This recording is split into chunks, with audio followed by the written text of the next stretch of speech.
Okay, shalom, family. Welcome once again to another of our vlogs. Yesterday we started looking at John 1.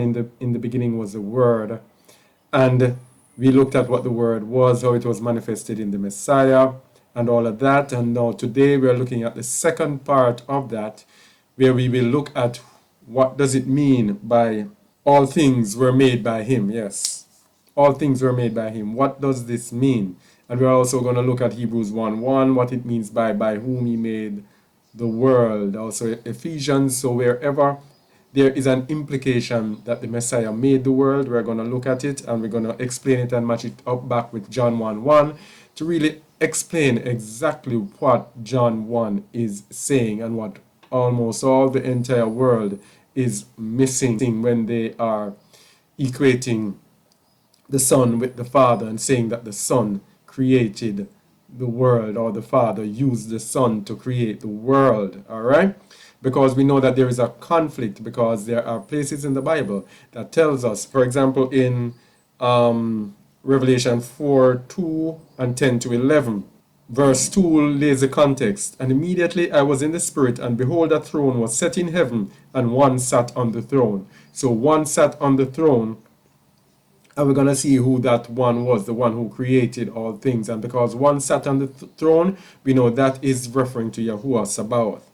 Verse 10, the 24 elders fall down before him that sat on the throne, and worship him that liveth forever and ever. We know that is Yahuwah, who liveth forever and ever, the Most High. And cast their thrones before the throne, saying, Thou art worthy, O Yahuwah, to receive glory and honor and power, for thou hast created all things, and for thy pleasure they are and were created. So it's saying there that the Most High, the one who sat on the throne, the one who lives forever and ever, created all things. So when we go to John 1:1, and we see in the beginning was the Word, and the Word was with Yahuwah, or they write God. Let me read what the Christians like to say.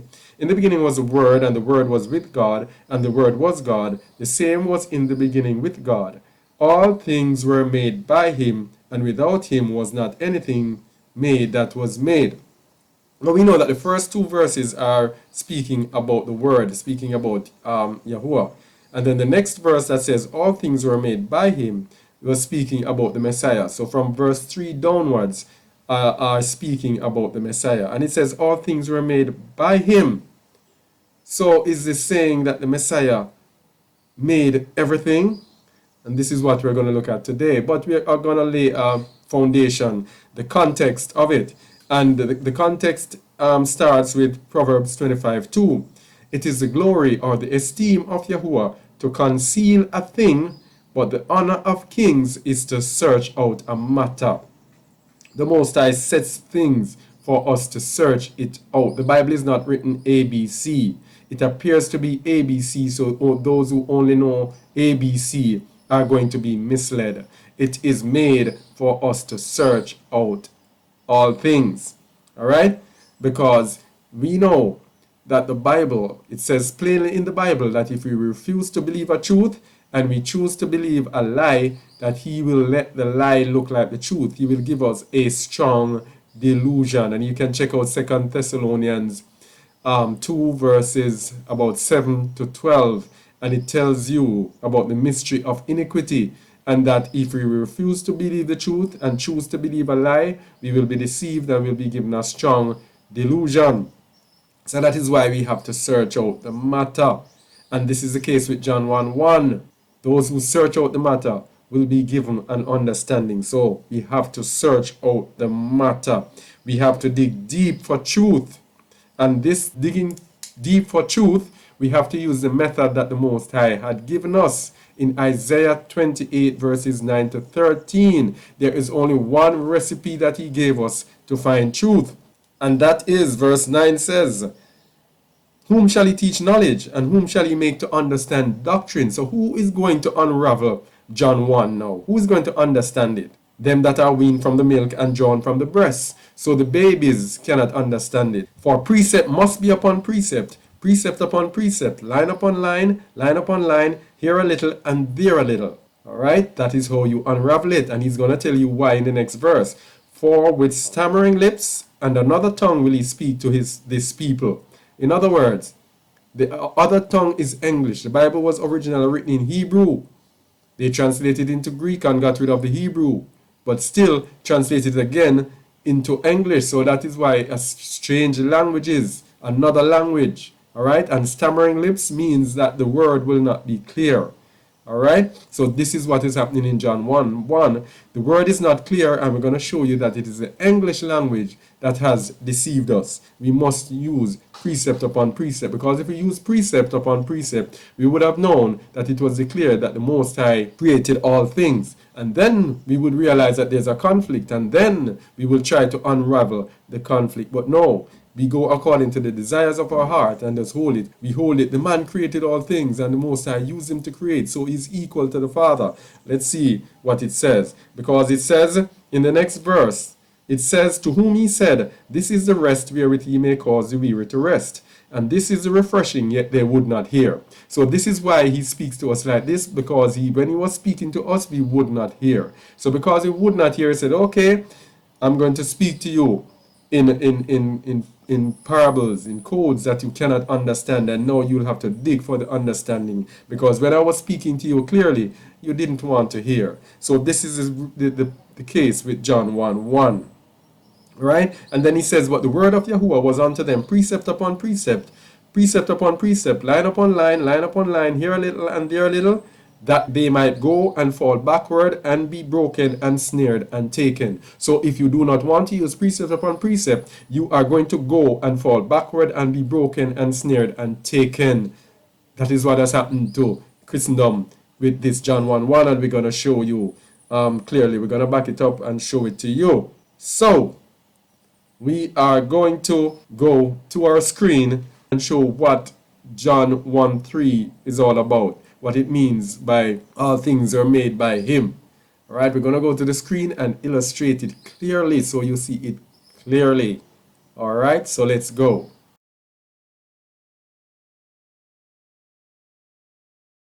Okay, yes, we are attempting right now to solve the mystery of John 1:3, which says all things were made by him. All things were made by him, implying that the Messiah made all things. But to solve this verse, we first have to go to another usage of the word by in Matthew 5:34. So we go to Matthew 5:34 to another usage of by, and let me first say that there are several different Greek usage of the word by in the Bible. I counted 4 of them while going through, and we are going to, for our purposes, we're only going to look at 2 of them to explain what it means by all things were made by him. And one of them is here. There's one called dia and there's one called en. So in understanding what each one of them is about, then we will get the understanding. I need to get behind here and can't get behind, so I'll have to lift this up. All right, but let's go. But I say unto you, swear not at all, neither by heaven, for it is Yahuwah's throne. So this is what we're going to look at first. We're going to look at this by here, the meaning of this by, because it is important, again, as we spoke about precept upon precept, about him speaking to us in a strange language. It's important to us for us to delve into the language, not just take the English language translation for it, because that will deceive us, because he told us he will speak to us with stammering lips and in a strange language. So because this language is strange and stammering and cannot match up to the original Hebrew, and neither the Greek, we have to look into it. So we go to the meaning of the word by as used here. And we see it is the word en, which most importantly for us, it means instrumentality, medially or constructively. This is very important. In other words, it's saying that the by here, the through, which means through, the by here denotes instrumentality. So when it says swear not at all, neither by heaven, it's speaking about heaven as being the instrument by which we swear. the medium by which we swear. And it says medially or constructively. That means heaven is the medium by which we do it. Or constructively means heaven is the one that effectively enables us to swear. So this is what it's speaking about here. So this word en is important because this is the word by which would be used if you were saying that the world was made by the Messiah, meaning he created the earth. It would have to be en, which denotes instrumentality, medially or constructively. So we have to now look at our core verse, John 1:3. All things were made by him. John 1:3. All things were made by him. And we see a different by here being used. This is G1223. All things were made by him. And let's see the meaning of the by here. It's from the word dia. It's totally different from saying instrumentality. It's dia, a primary proposition denoting the channel of an act. And we're going to see the difference. In very wide applications, local, causal, or occasional. Now, this is different from the word usage of the word en, which denotes instrumentality. The word dia is local, causal, or occasional. That means when something is made, it is done by, it is done because of. Causal, because. Right? Or occasional, because the thing is done because of a particular occasion. And I'm going to use an analogy to explain what I mean. So the word by used here is more, if you go down and look in the meanings, it means for. All things were made for him. All things were made for the Messiah. All things were made by occasion of the Messiah. All things were made by reason of the Messiah or for sake of the Messiah. That is what the by means here. So everything, in other words, it was saying that all things were made for his sake. That is what the by mean. It does not mean that he made it. All right? If it was saying that he made it, it would have used the word en, which denotes instrumentality, meaning that the Messiah was used to create it. And using an analogy to explain it, this by here, all things were made by him, it would be similar to me saying that I work very hard because of my children. That would be the by there. It does not mean that they are making me work hard. It means that because of them, which is why I work so hard, because I want to provide for them. And the en, the meaning of en would be like I'm saying that I paid my light bill by my son, whom I sent to pay it. That by there would mean him being used as instrumentality, as a medium for me to make the payment. All right? That is the big difference there. And so wherever we go and we say all things were made by him, if we go to also, let's go to where it says it in Hebrews 1. Yahuwah, who at sundry times and in diverse manners spake in time past unto the fathers by the prophets, hath in these last days spoken unto us by his Son. Of course, this part we looked at it yesterday. You need to check it out. I'll leave the link in the description in our video that explained what it means. In the beginning was the word. Alright, but here is the other part now. Whom he hath appointed heir of all things, by whom also he made the worlds. This again, people use this to say the Messiah created the world, or the Father gave the Messiah the authority or whatever to make the world. If you look at the meaning here again, it is dia. And we said it is causal or occasional. Alright? It is because of whom he made the world, for the sake of whom he made the worlds. That's what it means. That is why it says, whom he hath appointed heir of all things. Because he made everything for him, and hath appointed him the heir of them all. This is why it is by whom he made all things, for the sake of whom, because of whom, because he is to be the heir of all things. Another one of them again, Ephesians 3:9. Let's go there again. All of them are telling us that it is because of the Messiah that the world, Ephesians 3:9, and to make all men see what is the fellowship of the mystery, which from the beginning of the world hath been hid in Yahuwah, who created all things by Yahusha HaMashiach. Again, people see this and say, oh, the Messiah is the creator. No, the by here is again dia. He created all things because of, or on account of, by reason of, for the sake of. He created all things for the Messiah, because the Messiah is going to inherit the entire earth. That is what it means. All right? And it is similar to this in 2 Ezra 6:55. All this have I spoken before thee, O Yahuwah, because thou hast madest the world for our sakes. It's the same thing. The world was made for the sake of the Messiah. The world was made for the sake of the Israelites, who in the end, let's go to verse 9, who in the end will be ruling the world. This is what it means. Let's go to verse 9. And see, for Esau is the end of the world, and Jacob is the beginning of it that followeth.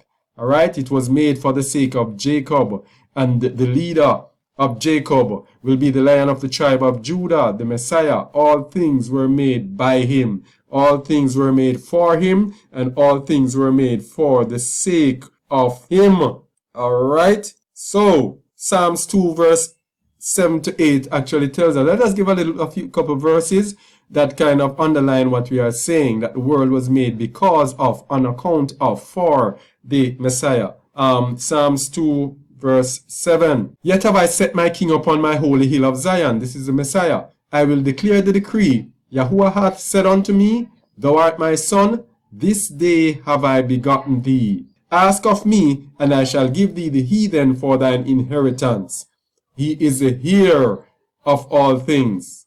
All right, all things were made on his account, on his behalf, because of him. And the uttermost parts of the earth for thy possession. All things were created for him, which is the word by. They translated it as being. And remember, those people who translated the scriptures, they did it to input their own beliefs. All right, so you have to go underneath to figure out what it is actually saying. All right, all things were made by him, meaning all things were made because of him, on account of him. And this is why he said in Matthew 28:18, and Yahusha came and spake unto them, saying, All power is given unto me in heaven and earth, because all things were created for him. All right, so here we go again. In Philippians 4:13, we're going to show you the opposite again. We're going to show you the usage of N, the opposite word, the word that we would have used to say it was the Messiah who created the earth. Philippians 4:13, a very famous Christian verse. I can do all things through Messiah, which strengtheneth me. If we go into it, this through here, 1722, is the word N. And of course, we said N means instrumentality. So this is saying that through the instrumentality of the Messiah, I can do all things. This would be the word that would be used if we were to say the Messiah made the world. The Messiah was instrumental in making the world. All right? So, in conclusion, what can I do but conclude with some scriptures that some scriptures of advice. 2 Timothy 2:15, study to show thyself approved unto Yahuwah, a workman that needeth not to be ashamed, rightly dividing the word of truth. Rightly dividing, you have to divide it. You have to go under the hood of the car sometimes. You have to go under it to see what it really means. You have to use precept upon precept upon precept. You have to prove all things, as it said in 1 Thessalonians 5:21. Prove all things, hold fast that which is good. Because Proverbs 25:2, it is the esteem or the glory of Yahuwah to conceal a thing, but the honor of kings is to search out a matter. All right, hope this explains what all things were made by him actually means, and the references to the Messiah creating all things. I hope that clears it up. Just have to dig a little deeper than the English language, because the English language is a trap. Trust me, it's a trap. As Isaiah 28, 9 to 13 tells you, if you don't use precept upon precept, you're going to go and fall backwards and be broken and be snared and taken. That's what it means. All right? You have to study to show yourself approved. All right? This is another of our vlogs as we continue to try to look into certain tricky scriptures that have a lot of us deceived and have a lot of us confused, and where there are misunderstandings and for which people are searching for the answer. We hope to give you the answers to these. So subscribe, share, like, comment, all right, on our videos so that we can continue this journey of love. All right, so this is Eliyahu Yasharal from Just a Word. You can check out our website at justaword.org. All right, so until our next vlog, what can I say but shalom.